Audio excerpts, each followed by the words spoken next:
మధ్యలో ఏ జన్మలో ఏ తీరని రుణం ఉందో, మరెందుకు ఇంతలో ఈ బంధనం ఇన్నింతలు పెరిగిందో, అమాయకమైన నీ చిన్నారి నవ్వును ఏ తల్లి కందో, ఇటే నీ దారి ఉందని నిన్ను ఏ సుడిగాలి పంపిందో.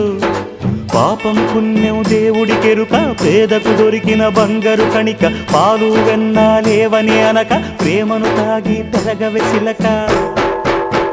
వలేసే పాడు లోకం కంటపడక ఉండు నాయనక, ఇలా నా గుండెలోనే గువ్వల కొలు ఉండిపోయింక. ఇటే పోస్తే ఎమున్నైనా నిలేస్తానే, మరింక ఏ కీడు నీ వంక రాలే